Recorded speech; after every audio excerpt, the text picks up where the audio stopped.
그러면 이 아이가 커서 건축업자가 됐어요. 인테리어를 하는 사람이 됐단 말이에요. 근데 10평에서 인테리어를 할 때랑 100평에서 할 때는 다를 거란 말이에요. 그러면 조건에 맞춰서 그걸 문제 해결할 수 있는 능력이 있어야 될 거 아니에요. 그게 바로 전 조건이라고 봅니다. 조건에 맞춰서 너 창의적으로 생각해봐 라고 얘기하고 있는 겁니다. 그래서 요거 되게 중요하다. 근데 이거는 한 번에 이루어지지 않는다. 왜? 재시문 분석도 있어야 되고 그 다음에 지시문을 정확하게 해석할 수 있어야 되고 이거 융합해야 되고 그 다음에 글쓰기 역량이 있어야 되니까 여러 가지가 다 역량이 되어야 된다. 자, 수지 지역의 중등 수행평가 예시를 좀 보도록 하겠습니다. 자, 여기 맨 마지막에 보면 어쨌건 문제는 이거예요. 이게 지시문이죠. 제시된 시를 조건에 맞게 분석하고 감상문을 작성하시오 이렇게 되어 있거든요. 그런데 감상문 너네 마음대로 작성이 아니죠. 여기 조건이 되게 중요해요. 조건이 뭐냐면 시의 내용적 측면, 시적 화자, 시의 제재, 시의 짜임, 정서와 태도 같은 것들 다 넣으래요. 300자 안에. 그러면 이 개념을 정확하게 알지 못하면 당연히 시 감상이 안 되죠. 그래서 개념을 명확하게 아는 건 되게 중요해요. 근데 이걸 암기하라는 게 아니라 여러 번 반복을 통해서 체득하라는 거예요. 그러려면 한 번 자습서 보고는 안 돼요. 이렇게 책을 보고 나서 그 다음에 워크북에 나와 있는 다양한 제시문들을 분석하고 아이들과 토의하면서 그 시적화 이 어떤 그 개념들을 익혀 나가야 된다는 거죠. 자, 그 다음에 시의 표현적 측면도 300자 늘어요. 그 다음에 또 하나 뭐예요? 감상을 적는데 개인적 차원에서만 끝나는 것이 아니라 현실의 문제나 삶의 문제의 경험과 연결해서 감상을 한번 해봐라고 이야기해요. 자, 이게 3월에 그 수행평가였거든요. 저희가 2월에 요 선형도서를 했어요. 저희가 교과를 선제적으로 반영하기 때문에 이렇게 해서 지금 시의 여러 가지 개념들을 좀 익혔고 그 다음에 워크북에 나와 있는 내용들을 통해서 우리가 그 시인의 도덕성을 그 시의 문학적 신미함과 연결해서 평가해야 될 것인가 아니면 분리해서 평가해야 될 것인가에 대한 고민들을 좀 해봤었어요. 그러면 이 문학이라고 하는 시가 각각의 사회에 어떤 영향을 끼치는지 아이들 사고를 해봤겠죠. 그래서 되게 좋은 사고력 프로그램을 벌써 했다라고 하는 것들을 말씀드립니다. 자, 그래서 수행평가에서 우리가 되게 중요한 거 이거는 국어 영역만 있는 게 아니라 사회, 수학 다 마찬가지입니다. 자, 논서 질량 평가할 때 이건 정말 중요합니다. 이거예요. 자, 일단 수행평가를 강화하는 이유는 요거예요. 네, 한번 제가 읽어보겠습니다. 미래 사회에서 정보를 단순히 습득하는 것보다 정보를 해석하고 창의적으로 활용하는 능력을 중요하고 그리고 이 역량을 키우기 위해 논서술량이 강화되는 거예요. 그게 바로 수행평가죠. 그러면 요 능력이 발현될 수 있게끔 우리 수행평가를 준비하면 되겠다라고 하는 걸 역으로 알 수 있죠. 자, 그럼 되게 중요한 건 뭐야? 출제자의 의도를 파악하는 게 정말 중요하죠. 출제자의 의도는 무엇을 평가하고자 하는지가 관련이 있고요. 그 의도는 문항에 드러나요. 지시문에.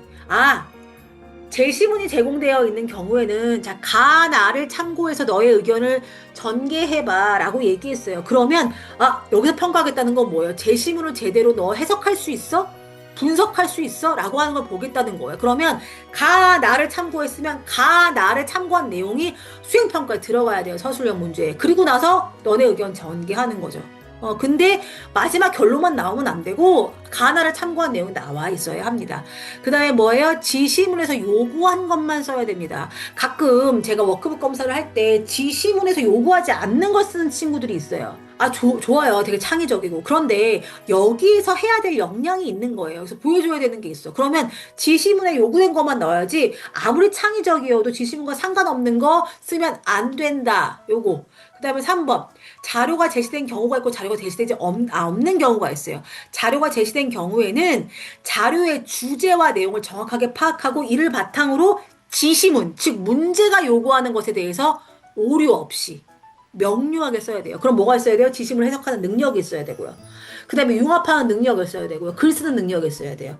요거 세 개 다 거쳐야 돼요. 근데 이게 한 번에 이루어질 거예요. 한 번에 이루어지지 않아요. 긴 기간 동안 이루어져야 돼요. 문해력도 있어야 되죠.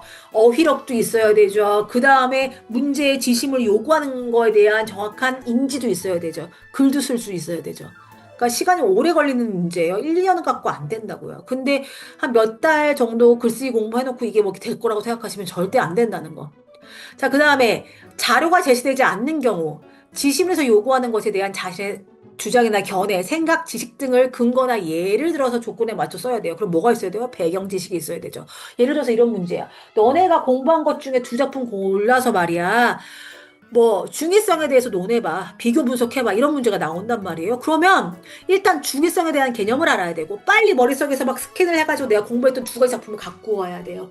그리고 나서 요게 중의성이 어떻게 드러났는지에 대해서 논증해 나갈 수 있어야 돼요. 그럼 얘를 막 갖고 와야 되잖아요. 그럼 개념도 알아야 되고 또 다른 지식들을 막 갖고 와서 글을 쓸 수 있어야 돼요. 그러면 여러 가지 역량들이 다 같이 필요하잖아요. 어휘력, 그 다음에 융합력, 그다음에 글쓰기 영역 다 따로 떨어져 있는 것이 아닙니다. 그래서 이 영역이 되게 중요해졌다. 그 다음에 5번 분량을 꼭 지켜서 답안을 작성해야 된다. 자, 가끔 조건이 너무 까다롭다라고 생각하시는 분들이 있는데 저는 이것도 되게 창의적이라고 생각해요. 왜냐하면 일단 한 추억에서는 내가 이거는 어쨌건 평가기 때문에 공정성이 있어야 돼요. 그렇기 때문에 조건에 다 맞췄는지 판단을 해야 되고요. 또 두 번째는 뭐냐면 보세요. 이게 현실 세계에서 너희가 배운 지식이 적용 가능해? 그런 영역을 키운다고 했잖아요. 그러면 이 아이가 커서 건축업자가 됐어요. 인테리어를 하는 사람이 됐단 말이에요. 근데 10평에서 인테리어를 할 때랑 100평에서 할 때는 다를 거란 말이에요. 그러면 조건에 맞춰서 그걸 문제 해결할 수 있는 능력이 있어야 될 거 아니에요. 그게 바로 전 조건이라고 봅니다. 조건에 맞춰서 너 창의적으로 생각해봐 라고 얘기하고 있는 겁니다. 그래서 요거 되게 중요하다. 근데 이거는 한 번에 이루어지지 않는다. 왜? 재시문 분석도 있어야 되고 그 다음에 지시문을 정확하게 해석할 수 있어야 되고 이거 융합해야 되고 그 다음에 글쓰기 역량이 있어야 되니까 여러 가지가 다 역량이 되어야 된다. 자, 이거는 중이 설명하는 글쓰기에 대한 부분인데 자, 여기 한번 보시면 지금 심리학 책을 읽고요. 그 다음에 심리학 책에 대한 설명문을 적은 거예요. 근데 여기 조건 보면 심리학 이론을 설명하래. 그런데 일상생활의 사례를 꼭 넣어야 되고 심리학 이론을 2개 골라가지고 2가지 이상 활용해야 되고 적절한 설명 방법을 활용하라고 나와 있어요. 그래서 그 설명문의 개념이 여기 나와 있고 그 다음에 아이들 참고해야 될 제시문이 나와 있어요. 사고를 확장할 수 있도록. 자, 그러면 제가 가르쳤던 친구 중에 하나인데 이 아이가 정말 탁월하게 적었어요.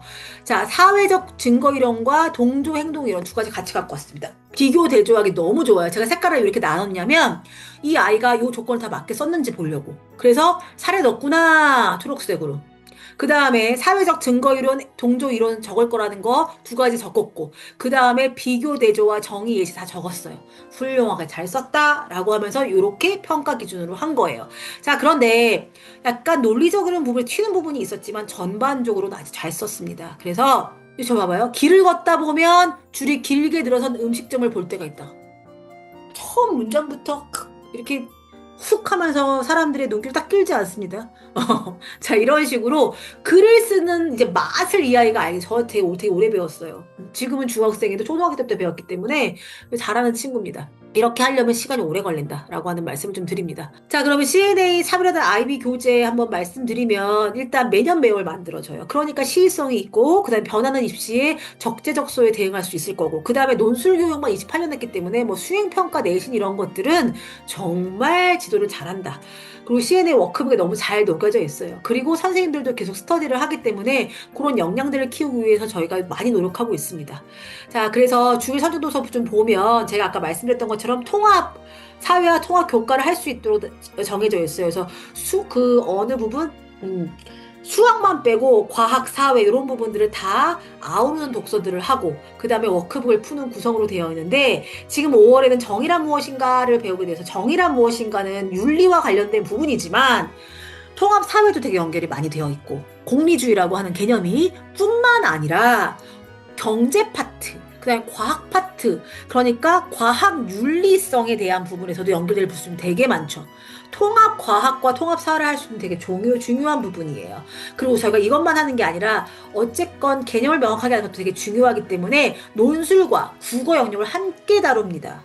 그래서 한 축으로는 이렇게 논술 영역을 다루고 한 축으로는 뭐 빠작의 비문학 그다음에 빠작의 문학, 문법을 같이 다루면서 한 축으로는 국어의 개념을 명확하게 알고 그 다음에 한 축으로는 논술 영역을 충분히 사고력을 키울 수 있는 영역을 같이 키우고 있다라고 하는 말씀을 좀 드립니다. 자, 중2 부분 볼까요? 이번에 중2 같은 경우는 과정 속에서 뭐가 있었냐면, 그 내신이 있었기 때문에, 내신을 좀 이제, 그 내신 때문에 그 시인을 말하다가 다 건너뛴 부분이 있었어요. 그래서 시인을 말하는 나라들을 마무리하고, 그 다음에 사회 영역으로 넘어갑니다. 그래서 이제 그 사회의 변동과 사회 문제에 대해서 좀 알아보는 통계 자료에 대한 분석을 좀 해보는 시간을 좀 갖고 그 다음에 미디어 리터러시에 대한 부분을 공부하게 됩니다. 그것뿐만 아니라 좀 넘어가면 지금 이제 2학기 때는 뭐 데미안 뭐 동물농장, 파리대왕 이런 게 나와요. 동물농장이 그냥 소설인가요? 아니잖아요. 동물농장을 통해서 우리가 정치 체계도 알 수 있고, 그 다음에 인식의 변화 같은 것도 이끌 수 있고, 통합이란 말이에요. 이런 것들도 같이 가고, 정치, 경제, 경제, 이런 부분들을 함께 다루면서 아이들의 통합적 사고를 할 수 있게끔 지도하고 있다라는 걸 알 수 있습니다.